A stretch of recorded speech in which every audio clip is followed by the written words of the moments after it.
রংপুরের একটি সনাতন পরিবারের ৪ সদস্যের নির্মম হত্যাকাণ্ডের ঘটনা নিয়ে আজ আবার কথা বলতে বাধ্য হচ্ছি। তো আমার কথা বলার পূর্বে আমি কয়েকটি ভিডিও ক্লিপ আপনাদের সামনে উপস্থাপন করি, দয়া করে দেখুন আপনারা। হত্যাকাণ্ডের আগে ধর্ষণ করা হয়েছিল আগামী চক্রবর্তীকে। ময়না তদন্তে বীর্য পাওয়া গেছে তার ভেজাইনাতে, এমন চাঞ্চল্যকর তথ্য জানিয়েছেন আগামী চক্রবর্তীর মরদেহ পরীক্ষা করা ডোম। কিন্তু এমন তথ্য মেডিকেল রিপোর্টে এড়িয়ে গেছেন ময়না তদন্তকারী ডাক্তার বাবলু কুমার বিশ্বাস। ডোমের দাবি, আগামীর মায়ের শরীরেও ধর্ষণের আলামত ও বীর্যের উপস্থিতি পাওয়া গেছে। বিষয়টি চিকিৎসককে জানানো হলে তিনি ভেজাইনা ও বীর্যের নমুনা সংরক্ষণের নির্দেশ দেন। অথচ এমন সত্য গোপন করে আসামিদের সাজা কমাতেই কিনা অত্যন্ত সাদামাটা রিপোর্ট দিয়েছেন দায়িত্বপ্রাপ্ত ডাক্তার বাবলু কুমার বিশ্বাস। এমন সন্দেহে এখন তোলপাড় সামাজিক যোগাযোগ মাধ্যম। মেয়েটার বীর্য বাড়িছে, বীর্যটা রাখছি আমি। রংপুর মেট্রোপলিটন পুলিশের পক্ষ থেকে জানানো হয়, আগামী চক্রবর্তীর গলা ও মুখে রশি পেঁচিয়ে টানার ফলে চোখ বেরিয়ে আসে এবং চোয়াল ভেঙে যায়। কিন্তু ময়না তদন্তকারী চিকিৎসক ডাক্তার বাবলু কুমার বিশ্বাস জানান, ময়না তদন্তে ৪ জনকেই শ্বাসরোধে হত্যার প্রাথমিক আলামত মিলেছে। আগামী চক্রবর্তীর চোয়াল এই হত্যাকাণ্ডের সঙ্গে সংশ্লিষ্ট ভিকটিম যারা, তাদের শরীরে বীর্য পাওয়া গেছে, অর্থাৎ ধর্ষণের শিকার হয়েছে এমন তথ্য এসেছে। রংপুর জেলা স্কুলের সাবেক শিক্ষক জগপতি চক্রবর্তী সহ তার পরিবারের হত্যার প্রতিবাদে কিন্তু এই মুহূর্তে আমরা দেখতে পাচ্ছি রংপুর জেলা স্কুলে যারা শিক্ষক রয়েছেন তারা সহ এখানে যারা শিক্ষার্থীরা রয়েছেন, বিভিন্ন শ্রেণীর শিক্ষার্থীরা কিন্তু অংশগ্রহণ নিয়েছেন। তারা যদি বলছেন যে তাদের যে দাবি সেটি না মানা পর্যন্ত কিন্তু তারা এই রাজপথ ছাড়বেন না। আমরা যেটা থেকে দেখাই, এটা শিক্ষক এবং ছাত্রদের রাজপথে যে মিছিল, সেই মিছিলের অংশ। অন্যান্য হিন্দু পরিবারে কি অবস্থা বিরাজমান তার একটি চিত্র আমি দেখাই। মানে তালা মেরে দেছে, ঘরেতে বের হওয়া নিষেধ। কারা করতেছে মানে ওরা কি করে আচ্ছা আসেন, রাস্তায় আসেন, মানে আপনারা তালা দিয়ে মানে এমন অবস্থা হয়ে গেছে। এত ভীত সন্ত্রস্ত যে তাদের তালা দিয়ে ঘরের ভিতর আটকে রাখা হয়েছে, তারা যাতে বাইরে আসতে না পারে। আমরা আরো কয়েকটি দৃশ্য দেখি, তারপর কথা বলি।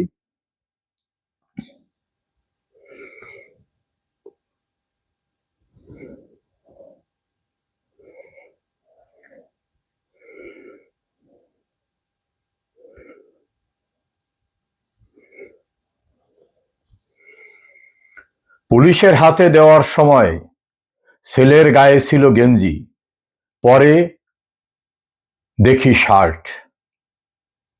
সিদ্ধার্থের বাবা, অর্থাৎ সিদ্ধার্থকে যে অবস্থায় গ্রেপ্তার করা হয়েছে, নেওয়া হয়েছে, সে অবস্থা নেই। আপনারা কি এই ঘটনা ঘটিয়েছেন? এটা কি ইয়াবা সেবন করে দেখে ফেলার কারণে ঘটনা ঘটছে? ভাই কথা বলেন। জোর করে তাদেরকে রাস্তায় কথা বলাবার চেষ্টা করা হচ্ছে, কিন্তু তারা রাস্তায় সেই কথা বলছে না। এর পরবর্তীতে আমরা আরো কয়েকটি দৃশ্য দেখে আলোচনা করব।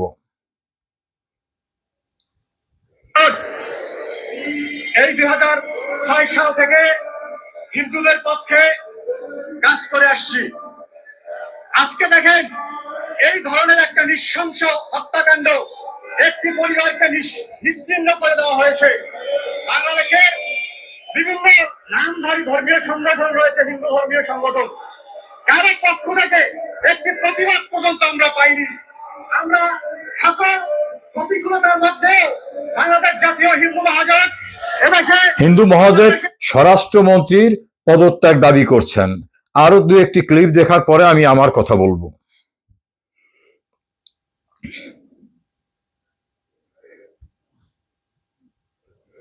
নিয়ে লাভ জিহাদ শুরু করেছে। মানে গাজার যে অবস্থা, গাজা থেকে আমাদের বাংলাদেশের হিন্দুরাও খারাপ অবস্থায় আছে। গাজায় মুসলমানরা যেভাবে অত্যাচারিত হচ্ছে, তাদের জন্য কাজার জন্য সারা বিশ্বে এটা হচ্ছে নিউ ইয়র্কে সনাতন ধর্মাবলম্বীরা একটা বিক্ষোভ করেছেন, সেই বিক্ষোভে তাদের যে বক্তব্য সেটা। আর হিন্দু মহাজোট থেকে স্বরাষ্ট্রমন্ত্রী ধামাচাপা দেওয়ার চেষ্টা এবং ধামাচাপা দেওয়ার প্রচেষ্টা চলছে সব ক্ষেত্রে। পুলিশ কোনো ডিএনএ টেস্ট লাগে না, কোনো কিছু লাগে না, শোষা দেখলো আর আসামি চিহ্নিত হয়ে গেল, সঙ্গে সঙ্গে দাঁড়িয়ে বাড়ি থেকে দেয় গ্রেফতার করে নিয়ে চলে। এই ব্যর্থতার দায়ে আমরা স্বরাষ্ট্রমন্ত্রীর পদত্যাগ দাবি করি। একটা ঘটনা, একটা পরিবারের হিন্দু মহাজোট থেকে স্বরাষ্ট্রমন্ত্রীর পদত্যাগ দাবি করা হয়েছে। এর সঙ্গে আর একটা বিষয় আছে, সেটা একটু আমরা দেখতে চাই। কত ভালো হইছে কারেন্ট মাঝে মাঝে আসে। আমরা সে প্রসঙ্গে আর বেশি দূরে না গিয়ে শুধু বলবো, আপনাদের মনে আছে একজন হিন্দু ধর্মাবলম্বীকে অযৌক্তিক ধর্ম অবমাননার অভিযোগ এনে পুলিশের হেফাজত থেকে ছিনিয়ে নিয়ে প্রকাশ্য দিবালোকে তাকে ঝুলিয়ে পুড়িয়ে মারার মতো বীভৎস ঘটনা ঘটেছিল? দীপু দাসের সেই ঘটনাটা নিশ্চয়ই ভুলে যাননি। চাঁদপুরের একটি হিন্দু পরিবারের দুজন নিখোঁজ, এভাবে গণমাধ্যমে, সামাজিক যোগাযোগ মাধ্যমে একটি সংবাদ এসেছে। তড়িঘড়ি করে রংপুরের এই ঘটনাটাকে ভিন্ন খাতে প্রবাহিত করে কি বড় ধরনের প্রভাবশালী কাউকে রক্ষা করার চেষ্টা করা হচ্ছে? জাতিসংঘের একটি বিশেষায়িত সংস্থা বলছে বাংলাদেশে উগ্র সাম্প্রদায়িক জঙ্গিদের উত্থান, আল কায়দা তার সেন্টার তৈরি করার চেষ্টা করছে। ইতোপূর্বে 2005 সালে সারা বাংলাদেশে একসঙ্গে ভয়ঙ্কর বোমা বিস্ফোরণের সেই অকল্পনীয় ঘটনা নিশ্চয় আমরা ভুলে যাইনি। শহীদ সোহেল, জগন্নাথ পাড়ে নামক দুইজন তরুণ বিচারককে হত্যা সহ বিভিন্ন আদালত প্রাঙ্গণে আইনজীবীদের হত্যা সহ ভয়াবহ ঘটনা ঘটেছিল। আব্দুর রহমান বাংলা ভাইকে অভিহিত করা হয়েছিল মিডিয়ার সৃষ্টি। মনে পড়ে শেখ হাসিনাকে হত্যা চেষ্টার জন্য কোটালীপাড়ায় বোমা পুঁতে রেখেছিল হরকাতুল জিহাদ নেতা মুফতি হান্নান। একইভাবে শেখ হাসিনা এবং তার রাজনৈতিক সহকর্মীদের হত্যার চেষ্টায় ঢাকায় 2004 সালের 21 আগস্ট গ্রেনেড হামলায় সম্পৃক্ত ছিল দেশি এবং বিদেশি জঙ্গিরা। 2024 সালে শেখ হাসিনাকে অবৈধভাবে উচ্ছেদের পরে আমরা আইএসের পতাকা উত্তোলন সহ সারা বাংলাদেশে তাদের মহড়া দিতে দেখেছি। বাংলাদেশটাকে আরেকটি সাম্প্রদায়িক রাষ্ট্রে চূড়ান্তভাবে পরিণত করার চেষ্টা চলছে? এই প্রশ্ন কিন্তু এখন সবার কাছে। 21 আগস্টের গ্রেনেড হামলাকে ভিন্ন ঘাতে প্রবাহিত করার জন্য একজন জজ মিয়াকে দিয়ে স্বীকারোক্তি করানো হয়েছিল। পরে সেই জজ মিয়াই আদালতে বলেছে যে পুলিশ আমাকে দিয়ে এই কথা বলতে বাধ্য করিয়েছে, প্রতি মাসে আমার বাড়িকে টাকা দিত। রংপুরের ঘটনায় যাদের দিয়ে স্বীকারোক্তিমূলক জবানবন্দি দেওয়ানো হয়েছে, আপাত দৃষ্টে সেটাকে অনেকটা সেরকমই মনে হয়। একজন পুলিশ কর্মকর্তা, তিনি অশ্রু সজল নেত্রে কথা বলছেন, সেই কথাটাকে একজন দায়িত্বশীল সিনিয়র পুলিশ কর্মকর্তা কিভাবে বলছেন, আমি সেই বিষয়টা একটু আপনাদের দেখাবার চেষ্টা করি।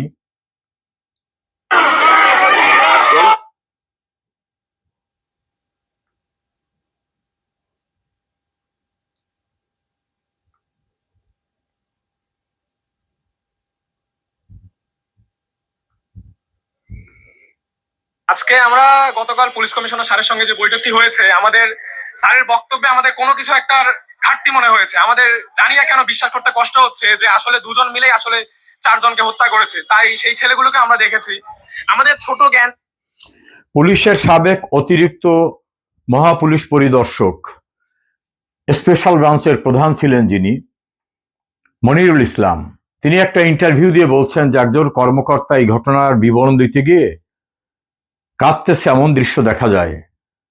তিনি তার দীর্ঘদিনের অভিজ্ঞতার আলোকে বলেছেন এটা কৃত্রিম কান্না, এটা অ্যাকচুয়াল কান্না না, তিনি কান্না দেখাবার চেষ্টা করছেন।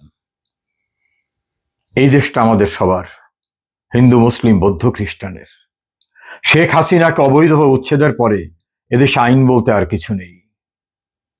প্রধানমন্ত্রী তারেক রহমান এসবকে কঠোরভাবে দমন না করে সুকৌশলে চলতে দেওয়ার মধ্য থেকে কি শেষ রক্ষা হবে, সে প্রশ্ন কিন্তু এখন অনেকেরই।